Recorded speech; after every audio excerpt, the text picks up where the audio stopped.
Assalamualaikum warahmatullahi wabarakatuh. Kami dari kelompok 10 akan mempresentasikan mata kuliah morfologi dengan tema morfem imbuhan, morfem ulang, dan morfem konstruksi majemuk. Kelompok kami beranggotakan yang pertama Adinda Dwi Istiqomah dengan NIM 1966005, yang kedua saya sendiri, Betty Sekar Arumning Tias dengan NIM 1966010. Yang ketiga, Diah Ayu Listiorini dengan NIM 1966028. Kelompok kami akan menjelaskan tentang pengertian dan contohnya. Pengertian morfem. Morfem adalah satuan bahasa terkecil yang mengandung makna. Morfem ada dua macam, yaitu morfem bebas dan morfem terikat. Morfem bebas adalah morfem yang dapat berdiri sendiri. Contohnya jual, beli, duduk, dan sebagainya. Sedangkan morfem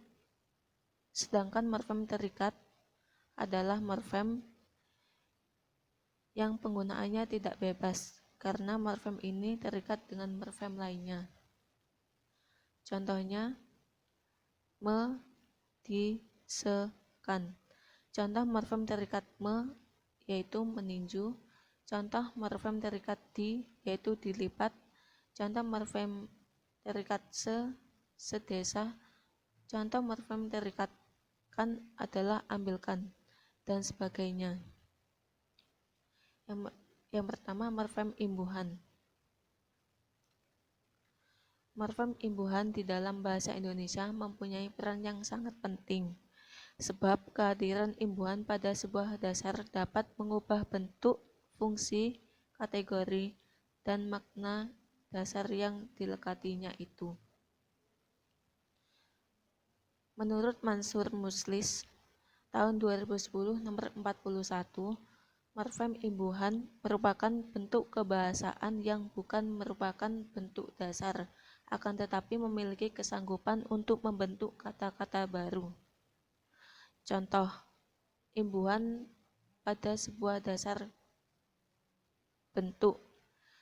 Kata datang itu kata dasar, kalau kedatangan itu kata jadian. Yang kedua, imbuhan pada sebuah dasar kategori. Datang itu verba, kalau kedatangan itu nomina. Yang ketiga, menurut fungsi. Kata datang itu predikat, kalau kedatangan itu bisa subjek. Yang keempat, imbuhan pada sebuah dasar menurut makna. Datang, kedatangan itu hal datang. Morfem ulang. Menurut Muslih, morfem ulang bahasa Indonesia dapat membentuk kata dengan bentuk dasar yang berupa kata kerja, verba, kata benda, nomina, kata sifat, adjektiva. Beberapa kata arti dari morfem ulang. Yang pertama, menyatakan bahwa tindakan tersebut bentuk dasar dilakukan berulang-ulang. Contoh, memukul-mukul, memukul berulang-ulang. Kedua, menyatakan bahwa tindakan tersebut pada bentuk dasar dilakukan oleh dua pihak dan saling mengenai atau berbalasan. Yang ketiga, contohnya bantu-membantu atau saling membantu. Menyatakan hal-hal yang berhubungan dengan tindakan yang bersangkut paut dengan bentuk dasar. Contoh, cetak-mencetak, hal-hal yang berhubungan dengan cetak. Yang keempat, menyatakan bahwa tindakan tersebut pada bentuk dasar dilakukan dengan seenaknya atau santai atau hanya untuk bersenang-senang. Contoh, membaca, baca, membaca seenaknya atau santai untuk bersenang-senang. 3. Morfem konstruktif majemuk. Morfem konstruktif majemuk adalah peristiwa bergabungnya dua morfem dasar atau lebih secara padu dan menimbulkan arti yang relatif baru. Contohnya adalah kamar tidur, buku tulis, kertas kepala. Kata majemuk berbeda dengan frasa.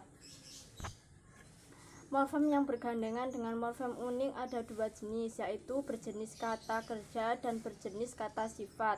Kata kerja sama dengan lalu ditambah lalang sama dengan lalu lalang, morfem unik yang mengikuti.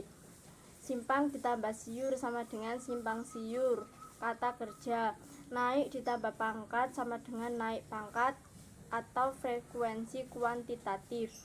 Gelap ditambah gulita sama dengan gelap gulita. Kata sifat berarti intensitas. Hitam ditambah legam sama dengan hitam legam. Sekian yang dapat kami sampaikan, kurang lebihnya mohon maaf. Saya akhiri. Wassalamualaikum warahmatullahi wabarakatuh.